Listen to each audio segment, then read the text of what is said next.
Eu sou o Paulo, mestrando em filosofia, meu tópico de estudo é filosofia da religião e hoje eu gostaria de compartilhar com vocês um argumento muito influente em favor da existência de Deus, que é o argumento cosmológico da contingência. Esse argumento é muito atribuído a Leibniz e Leibniz dizia que nós temos uma pergunta fundamental a ser feita, que é a seguinte: por que existe algo ao invés do nada? Você parou para pensar sobre isso? Poderia simplesmente haver nada? Poderia simplesmente ter a não existência? Mas por que existe algo em vez de existir nada, em vez de não ter algo existindo? Leibniz encontra a resposta para essa pergunta ultimamente em um ser que é necessário. Para nós entendermos o argumento, nós precisamos, antes de mais nada, entender a noção de necessário e de contingente em filosofia e metafísica. Contingente, quando nós dizemos que um ser é contingente, nós estamos dizendo que esse ser, ele pode ou não existir.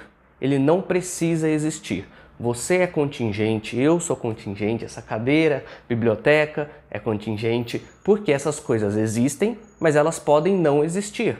Também é contingente aquilo que não existe, mas poderia existir. Enfim, então a noção de contingência por cima é essa. E necessário é o oposto de contingente. Necessário é aquilo que não pode não existir.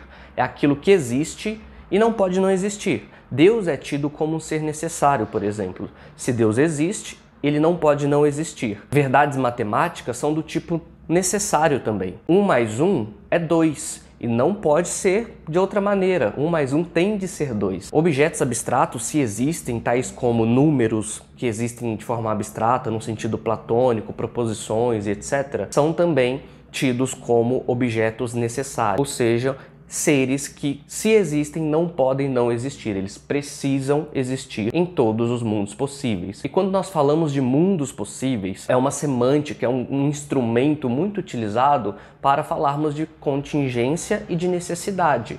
Então, algo é contingente se ele não existe em pelo menos um mundo possível, ou seja, se há um mundo possível em que algo não existe. E algo é necessário se ele existe em todos os mundos possíveis. Não há nenhum mundo possível em que tal coisa não exista. E com mundo possível, eu quero dizer simplesmente uma descrição total possível da realidade.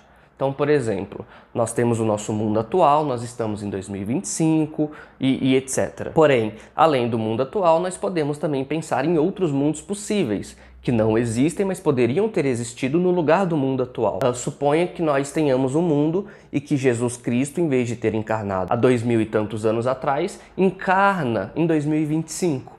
Isso é possível. Então nós temos um mundo possível que isso acontece. Talvez o mundo em que unicórnios existam, parece que unicórnios não são seres impossíveis de existir, então há um mundo em que eles podem existir, embora eles não existam no mundo atual, na realidade. Então essa fala de mundos possíveis é uma ferramenta que os filósofos, sobretudo os filósofos analíticos, utilizam para falar de necessidade e de contingência. É um auxílio que nos ajuda a descrever a realidade e lidar com essas noções modais. Modalidade, quando eu falo de modalidade, estou me referindo a essas noções de necessário, contingente, possível. É sobre isso a que modalidade se refere. Okay? Então, alguns esclarecimentos aqui a princípio no vídeo. Agora nós já podemos analisar o argumento de forma um pouco mais detalhada. Eu vou esboçar o argumento aqui da maneira que William Lane Craig usualmente o esboça em suas obras e seus debates, etc. Porque é o tipo de argumento com o qual estou mais acostumado. Mas existem outras formulações, ok? Quando nós falamos argumento cosmológico da contingência, nós não estamos nos referindo exatamente a um único argumento, mas a uma família de argumentos que partilha do mesmo princípio,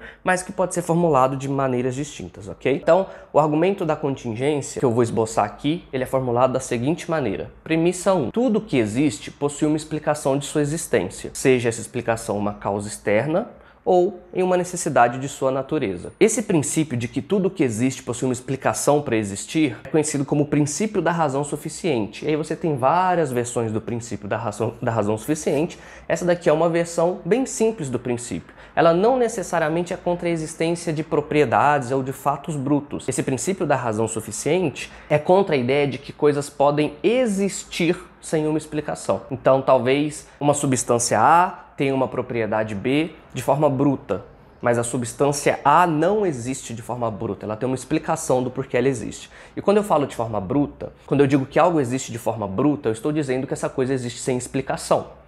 o princípio da razão suficiente nega que coisas podem existir de forma bruta, ou seja, sem explicação. Há uma explicação do porquê as coisas existem. Acredito que defender essa premissa é apelar eminentemente às nossas intuições a respeito disso. Parece que é implausível pensarmos que algo possa existir de forma inexplicada, inexplicavelmente. Ele simplesmente existe. Não tem nenhuma razão pela qual existe. Então, em grande medida, nós defendemos esses princípios tentando apelar para as nossas intuições, ilustrações que podem deixar esse princípio mais claro, tal como, por exemplo, o Craig sempre usa essa ilustração mesmo. Imagina que você está em uma floresta e aparece uma bola translúcida no meio dessa floresta e você se pergunta, ora, por que isso existe? Por que isso está aqui? E aí o seu amigo te responde, não, só existe, não tem explicação nenhuma. Provavelmente você não aceitaria essa explicação e você procuraria buscar as razões pelas quais aquilo existe, enfim. E aí o Craig fala que mesmo se você expandir essa bola translúcida para ficar do tamanho do universo, isso não muda nada a questão da demanda por uma explicação.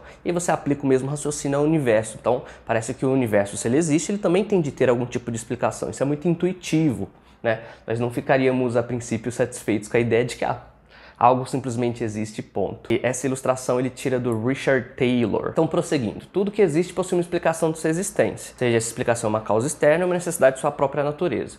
Portanto, algo pode ter uma explicação em dois sentidos. Há uma causa externa, que explica por que essa coisa existe, ou algo existe porque é da natureza dessa coisa existir de forma necessária. Ela é tal que ela não pode não existir. Premissa 2. Se o universo possui uma explicação de sua existência, essa explicação é Deus. Essa premissa ela é um pouco apressada, pode parecer... Por que Deus? Parece uma inferência, um tipo de falácia do Deus das lacunas, né? Se tem uma explicação tem que ser Deus, mas ela não é. A ideia por detrás dessa premissa é que o universo como um todo, ele é composto de espaço, tempo, matéria e energia, numa descrição geral do universo. Ora, se o universo possui uma explicação para existir, é muito plausível manter que essa explicação não se dá em uma necessidade do universo. Isso porque tudo que existe no universo, a princípio, por tudo que nós sabemos, poderia não ter existido. Então as árvores, as coisas que fazemos, as coisas naturais, as partículas, os átomos, etc. Poderiam ter existido outras coisas no lugar dessas ou outros átomos que não os átomos atuais que compõem o nosso mundo real. O que nos leva a acreditar que o universo possui uma explicação e uma causa externa, dado que se tudo tem uma explicação, e a explicação se dá na necessidade da coisa e uma causa externa, e o universo não tem uma explicação e uma necessidade de sua natureza, isso se dá em uma causa externa. Ora, como eu disse, o universo é matéria, espaço, tempo e energia. Se a explicação se dá em uma causa externa, essa causa externa deve ser imaterial, atemporal, espacial, ou seja, sem espaço, para ser a explicação do universo com essas características. Afinal, a causa que explica esse universo deve lhe ser externa, portanto não deve ter a mesma composição do universo, dado que é justamente isso que a gente quer explicar, como tendo o fundamento da sua existência em uma causa externa. E além disso, a gente pode argumentar que essa causa do universo também é necessária e inteligente. Inteligente porque o argumento típico que o Craig dá, que eu considero muito convincente, é quando você analisa os tipos de coisas que poderiam ter essas propriedades, material, atemporal, espacial, você basicamente chega a dois tipos de candidatos plausíveis, uma mente sem corpo ou objetos abstratos. O problema com objetos abstratos é que eles não podem causar nada, eles não podem fazer nada, eles são causalmente estéreis, isso é quase que consensual, os metafísicos que lidam com essa questão. Então imagine que existe o número 7, o 7 em si. Se ele existisse, ele simplesmente existiria e não poderia causar nada. Então, objetos abstratos não têm poder causal, logo, o candidato que sobra é uma mente sem corpo, a qual podemos atribuir poder causal, porque, a princípio, intuitivamente, todos nós percebemos a nossa mente interagindo com o nosso corpo. Isso tem implicações de que você está pressupondo um dualismo de substância e etc. Sim, mas eu vou seguir a percepção, a perspectiva intuitiva. E não dá para me aprofundar aqui nesse vídeo. Então, premissa 1. Tudo que existe possui uma explicação de sua existência, seja uma causa externa ou uma necessidade de sua própria natureza. Se o universo possui uma explicação de sua existência, essa explicação é Deus. Por que Deus? Porque, mais uma vez, a explicação do universo tem de ter essas propriedades que eu disse. E ela também precisa ser necessária, Porque ultimamente, se é algo contingente, o mesmo raciocínio que nós aplicamos para explicar o universo se aplicaria também a essa coisa que nós trazemos para explicar o universo. Ou seja, ela precisaria ser explicada por uma causa externa. E se a gente explica essa causa externa por outra causa externa, por outra causa externa, nós vamos ter um conjunto de seres contingentes. Se nós tomarmos um conjunto como um todo, esse conjunto não terá explicação de sua existência. Nós teremos, portanto, que postular um ser necessário como fundamento do conjunto de seres contingentes. Então, necessário, atemporal, espacial, imaterial, inteligente. Ora, o universo existe. Essa é uma premissa inquestionável, ok? Estamos aqui, a realidade natural está aí. Logo, o universo possui uma explicação de sua existência. Se segue da primeira premissa, tudo que existe possui uma explicação de sua existência. Portanto, a explicação da existência do universo se encontra em Deus. Em Deus, porque tem as características que eu acabei de descrever, para quem não estiver seguindo o argumento ou tentando deixar mais didático. Esse é o argumento. O universo não precisa ter começado a existir no tempo. Nós estamos falando aqui de modalidade, de contingência e de necessidade. O universo pode ter sido eterno, mas ele é um tipo de coisa que poderia não ter existido. E se tudo o que existe possui uma explicação da sua existência, a explicação da existência do universo precisa ser dada ultimamente em um ser que é necessário. Caso contrário, nós violaríamos o primeiro princípio, porque nós teríamos um conjunto de seres contingentes para o qual nós não conseguimos encontrar uma explicação. Então, esse argumento, a princípio, quando formulado, tudo que existe possui uma explicação de sua existência. Se o universo existe, essa explicação é Deus. O universo existe, logo a explicação da existência do universo é Deus. Quando formulado assim, ele parece não tão convincente, mas quando você explora as premissas, as premissas parecem plausivelmente verdadeiras, mais provavelmente verdadeiras do que as suas negações. E, portanto, considero um bom argumento em favor da existência de Deus. Espero que vocês tenham gostado. Esse é só uma primeira abordagem ao vídeo. Quem sabe eu estou pretendendo gravar mais vídeos aqui no canal, então me aprofunde ainda mais, lide com objeções, trazer outros argumentos. Então, se você gosta desse tema, curte o vídeo, compartilhe, envie para o seu amigo, para as pessoas que você conhece, comente, me ajude e vamos fazer a filosofia da religião crescer aqui no Brasil.